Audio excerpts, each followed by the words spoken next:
Clarksville, Tennessee, Newsy 105.5 and 1400 WNZE in Clarksville. It is great to add you to the Hugh Hewitt universe. Good morning to you and to everyone at Fort Campbell. Very excited to have the 101st Airborne on alert for the Hugh Hewitt Show. You'll hear the news here first. Before your orders get to you, if you ever got to move, you'll hear about it here first. We do that in the morning. We do the rundown first. I'll tell you a little bit about myself in the third segment this morning. Welcome, though. It's great to have another great affiliate lineup, and lots of things are changing in radio. That was going to happen after the great Rush Limbaugh left us. There was going to be a lot of changing, and it's great to be on in Bellingham, and it's great to be on in Clarksville. All my new affiliates, welcome. It's great to have you in my universe, and you are inviting me into your home or your car, and I appreciate that greatly. I really do. Here's what we do. First, the rundown on the news. Europe does not know what to do with the virus. They have been rolling out the AstraZeneca jab. That's the Oxford AstraZeneca jab. And it's working marvelously in Great Britain, but they stopped it yesterday in many countries across Europe. Germany, Italy, France, Spain, and Netherlands. Norway, Denmark, Bulgaria paused it last week. This comes despite the WHO and other authorities saying it's perfectly safe. But these countries are allegedly concerned about blood clots. And the Financial Times reports on it at length, as does the British Telegraph. Telegraph saying chaos in the EU over AstraZeneca COVID vaccine concerns. More than 11 million doses of the vaccine have already been used in Great Britain. And very, very, very few side effects. The second headline in the British Telegraph is, should Britons be worried if they had the AstraZeneca jab? The numbers suggest not. In these 11 million cases, there have been 15 events of deep vein thrombosis, this blood clot, and 22 events of pulmonary embolism, another sort of blood clot. So a grand total of 37 events out of 11 million. Your odds are good. The mortality rate of COVID is between 0.5% and 1%. That's the mortality rate. Get the vaccine wherever you are. If you're in America, go to CVS.com. They're figuring it out. If they just given it to CVS from the beginning, they would have figured this thing out. Get vaccinated. It works. It protects you. It protects your family. It protects your loved one. It protects your school, your community, your friends, your family. Everybody is protected when you get vaccinated. Go do it. There is victory over the virus in Israel as they begin to reopen. They do have a concern, new variants. Most of the variants in Israel are the British variant. They have some South African variant.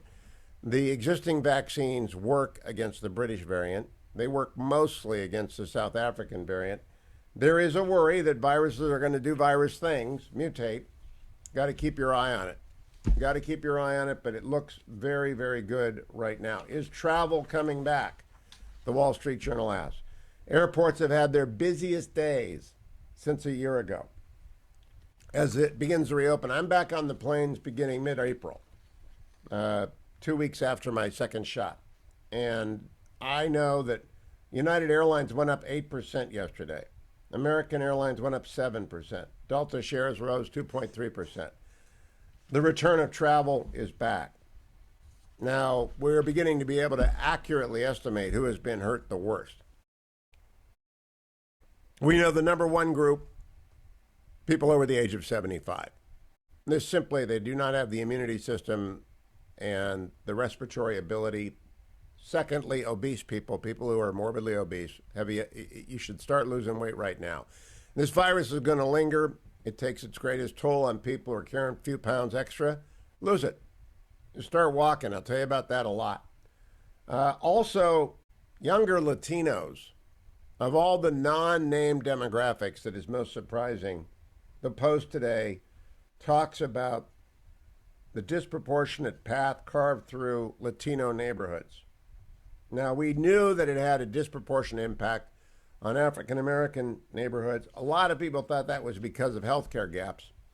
The 35 to 49-year-old Latino population represents, in California example, 41% of the people. So Latinos, 35 to 49, 41% of the people in that age range, but 74% of the deaths. It still is nowhere near the risk of older people and people who are heavy, but it is something to be aware of. And the story is heartbreaking. There's a few families that have been completely decimated near the border in El Centro and the Imperial Valley, but that are profiled in the piece. But the takeaway is particular vulnerability there. Meanwhile, long story in the New York Times, Biden confronts vaccine hesitancy. Republicans are a particular challenge. Now, Andy Slavic was on this show, and we talked about the need to get the vaccination. And there's a little bit of political messaging going on, not from Andy, but other people. There's an attempt to paint Republicans as dumb. That's actually counterproductive. It's an attempt to, again, diminish the acuity of people who voted for Donald Trump. And I don't even think the numbers are there. That's polling data as opposed to show-up data. But let me just say, put the politics aside.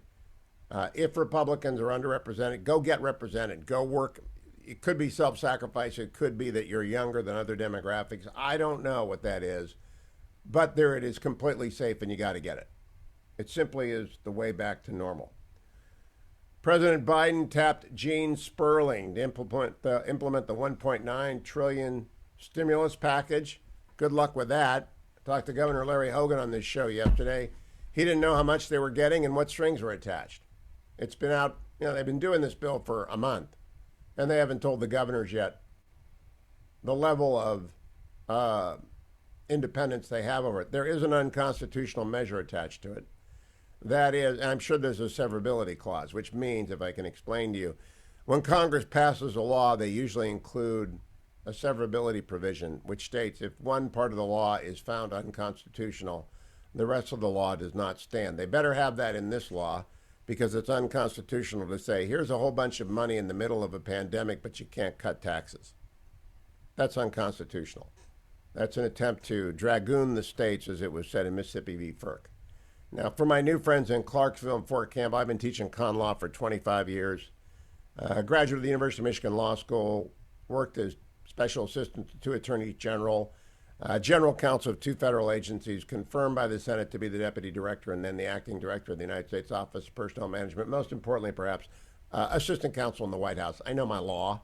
That's just simply unconstitutional to attach that requirement. It will be held so under the Sebelius decision, which upheld Obamacare but struck down its Medicaid provision. If the Medicaid string was unconstitutional, this string is unconstitutional. But it'll take a while to get there, and the government's got it. If they're worried about Republicans getting in line, I'm worried about them getting clarity about what the money can be used for and where. Another troubling story, they got COVID 1 year ago, they're still sick. Big Wall Street Journal story on long COVID. An estimated 10 to 30% of people get COVID have long COVID. And that takes a long time to recover from. When I come back in segment 3, I'm going to tell you about the border crisis. First, however, let me get you, it's really going crazy. It's really going crazy. Let me tell you a little bit about the Oscar nominations. You're not going to recognize many of these films. And The Father with Anthony Hopkins, that's Best Picture. Judas and the Black Messiah, Best Picture. Mac, based on the life of Herman Mankiewicz. Mac, Minari, Nomadland, I heard of. Promising Young Woman, and Sound of Metal, and The Trial of the Chicago 7, I've heard of. So of those Best Pictures, I've heard of 2. I've seen none of them. It's the worst marketing campaign because it's been the worst year for the movies in my lifetime. So the Oscars isn't going to mean what the Oscars mean because no one's going to have seen them. But I've heard about 2 of them at least, Nomadland and The Trial of the Chicago 7. I really do wonder, this is going to be the weirdest Oscars ever.